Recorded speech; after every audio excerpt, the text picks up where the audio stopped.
Hey everybody, my name is Paul Leston Jr., aka Boy Green. I'm the New York Jets digital reporter for Heavy.com. Welcome back to my YouTube channel, youtube.com/BoyGreen25. We've been doing a very special series here on YouTube. With every new Jets free agent edition, we brought in an expert from wherever they came from to learn more about them, hear stories about them. And so Jet fans can get more familiar with all the newest pieces to the New York Jets offseason picture. And this time we got a phenomenal guest. His name is Wayne Box Miller. He's the Cincinnati Bengals radio network pre, halftime, and postgame host, and he's a contributor for Inquirer as well. So let's bring him in. Wayne, what's poppin', baby? Hey, Boy Green, how you doing, man? Thanks for having me on. Of course. So let's talk about CJ Uzomah. And I got to tell you, Wayne, the Jets haven't had a tight end in almost a decade, it seems like. So fans blew up when CJ Uzomah officially signed his contract with the New York Jets. What can you tell us about this guy? Well, I'll tell you, you're getting four qualities that every team wants. Number one, you're getting a football player. CJ Uzomah is committed to the craft. He's a good player. Number two, you're getting a great teammate. He's a guy that is all about team. You've seen videos of him before they walk out on the field. Number three, you're getting a community guy. He's a guy that is very well versed in being community-minded, engaging with fans, all those kind of things. And number four, from our point of view, you're getting one of the best media guys that you could ever get. So I think when you look at those four qualities, obviously football supersedes them all, but in terms of what CJ Uzomah brings, man, he's bringing the total package.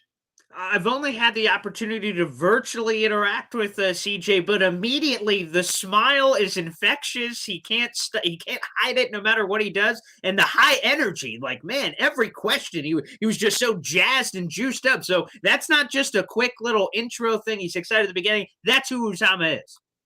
He's just that guy, man. He loves life. He loves football. He loves the spirit of competition. I mean, you think about he's been in the league 7 years going into this next year. He's averaged 25 catches 4 of those 7 years. And then 1 year with the Achilles, he went out the second year. So he's a double-digit reception guy. He's a blocker. Again, he's going to, get better. He's going to build a relationship with your quarterback as he did with Joe Burrow. But he's one of those guys that I think people are going to be pleasantly surprised at the productivity that he brings in all aspects of the game of football. Wayne, I got to be honest. I imagine it was, a tough decision for both sides. Cincinnati, that's where he spent his entire career, and obviously Uzomah's side of finally deciding to leave. What's been kind of the fan reaction to seeing Uzomah, this kind of staple of the community and the team, quite frankly, leave this offseason? It's the epitome of what people want in a player, right? You hate to see him go, but you're happy for him. Of course. And I think that sums it up best. I think if you look at the Cincinnati Bengals as a franchise, thought they did a really classy job of thanking CJ Uzomah, appreciating what he did on and off the field. And yet you hate to see a guy like that go because you know what energy and value he brings. But this is a business. I think sometimes as fans, people get so hung up on that definitive thing that he's ours. And at the end of the day, it's a business decision. Me personally, I'm not clairvoyant, but I think as CJ goes into his 8th year, you start looking at life beyond football. I think the guy can be a media darling. He just has that it factor. Now, he has to clean up his language a little bit. He'll be the first to admit that. But, he just comes across well, man. And again, you just get to know him, and he is who he is. He's so authentic. And again, we hate seeing him go, but to a person, you just want to see him do well. And to that point, the Jets have been a pipeline, quite frankly. Rex Ryan, Bart Scott. I mean, you look at all the personalities that have made a pit stop with the Jets and immediately setting up that next phase of their life and career. They've all led to great success. And Uzomah, just like I said in the small slice, he sounds like a guy that would really enjoy that. Is that the direction he wants to go? Does he want to get into media and broadcasting? Did he really talk about his life after football? I don't know. And again, I just me speculating based on talent. When I look at a guy like that, I know if I was an executive producer or I was someone that had a sports network, I look at him and I say, number one, he's a good-looking guy, not as good-looking as you or me, but he's in our neighborhood. But speaks well in terms of just his own style. He's not going to sound like a robotic reporter or guy on the set. He loves the game of football, so he's really going to get into the nuts and bolts. I just think he has a lot of those qualities that you look for when you say, here's yet another ex-football player turned broadcaster. What makes him different? I think him being him is that X factor. Again, we're speaking with Wayne Box Miller. Everybody, make sure you like the video and hit subscribe down below for more phenomenal content. And let's go to a member of the Cincinnati Bengals who went from the field to the world of broadcasting, Chris Collinsworth, of course, Bengals legend. And he had this quote after CJ Uzomah signed with the Jets.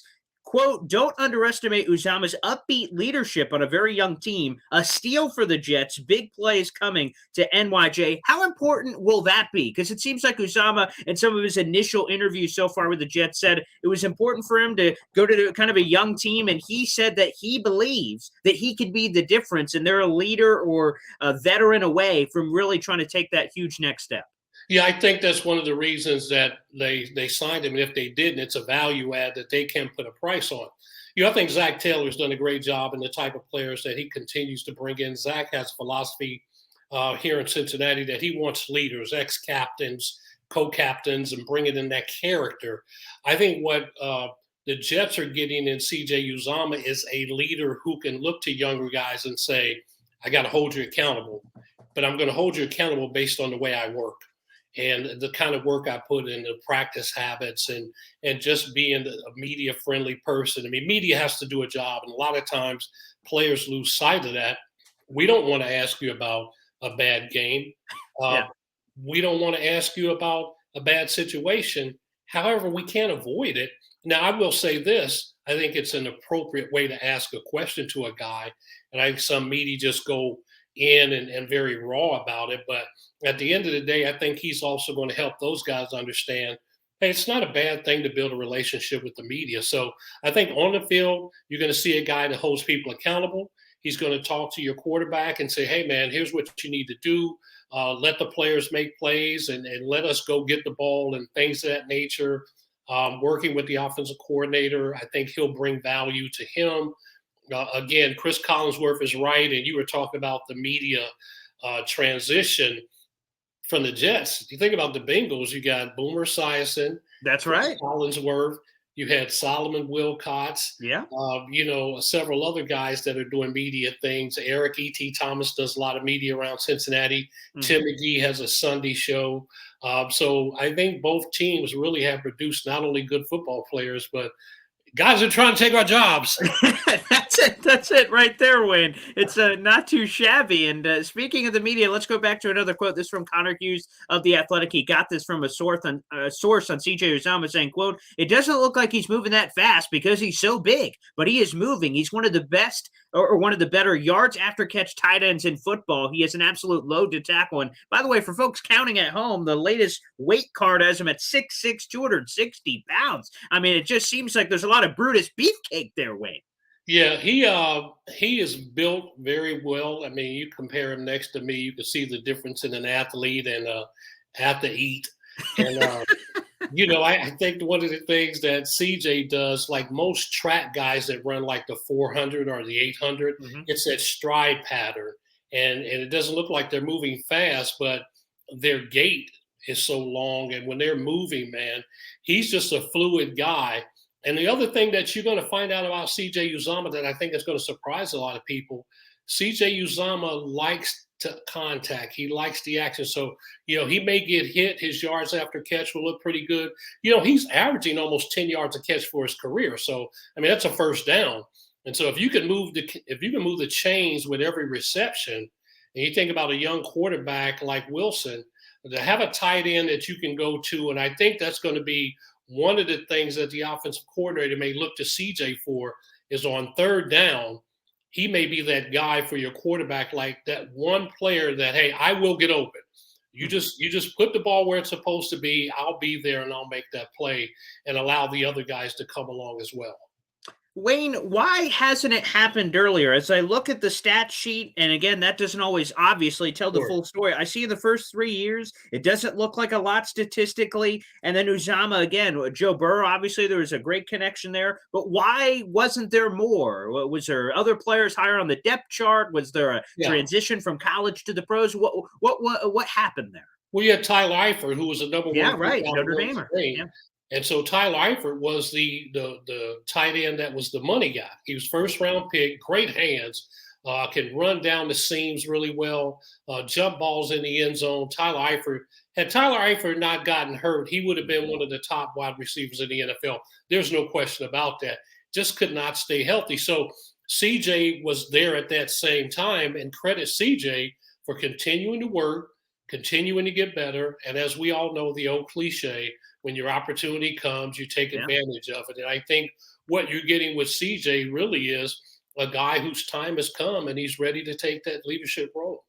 And let me ask you this, Wayne, before we get you out of here. What is the ceiling for Uzomah? Again, he hasn't, at least on the outside, feel free to correct me if I'm wrong. It seems like he's never been the number one guy. There was AJ Green, which, by the way, a shout out to AJ Green because we went to Somerville High School back in South Carolina days. So Nice. a green wave. There you go. All the green keeps coming here. So shout out to him. But it seems like Uzomah was never the number one option, to your point. There was Eifert, Chase now, Higgins. I mean, there's so many weapons that he was never the guy. Now it seems like he may have a chance to be the guy here. What's the ceiling? I think the ceiling is unlimited. I think what you're getting with CJ Uzomah is an NFL player who continues to evolve, right? So again, to your point, he backs up Tyler Eifert. Tyler Eifert continued to get hurt. He steps in and he produces. Tyler Eifert moves on. He steps up as a starter. He produces. You get three wide receivers who I think arguably are the best three wide receivers combined in the NFL, period. And I'll argue anybody any day. But I think that CJ Uzomah said, hey, with these three wide receivers, I have to find my spot. And to Zach Taylor's credit and Coach Callahan, they don't look at the three receivers as targets. They look at who they can get the matchup on. And some of those games with CJ Uzomah. So I think coming into your offense, if they look at the opportunity for matchups, he'll have a lot of matchups that favor him. And if they do, and if they go to him because of that favorable matchup, they will be happy with the results. Wayne, is there, and I've asked this question to everyone on this series for every Jets free agent insider that has come in. Is there anything we missed? Is there anything else Jet fans should know about Uzomah, either on or off the field, or a cool story that you could share about him that Jet fans would really enjoy? He's comical. Comical. I'll tell you that so one of his funny things is our linebacker Logan Wilson. Yeah. He kept saying that he looks like Dash from The Incredibles. And so he comes on a press conference and starts that off and says, hey, I don't know what you guys think, but I think he looks more like Dash. And he really kind of does. But he's that kind of guy, man. He is who he is, man. I mean, there are just no surprises with him. Like, we know a lot of guys, they show you one thing, and over the period of time, you say, oh, man, it's really not who he is. He is who he is. I can only tell you that it has been a pleasure interacting with CJ Uzomah all the years that he's been here. As a media person, they just don't get much better. Wayne, I want to thank you so much for this insight. One of my favorite interviews we've done throughout this entire series. Entertaining, informational. Wayne, we'll have to do this again in the future. Absolutely. Fantastic. Absolutely. Thanks. Hey, man, take care, man.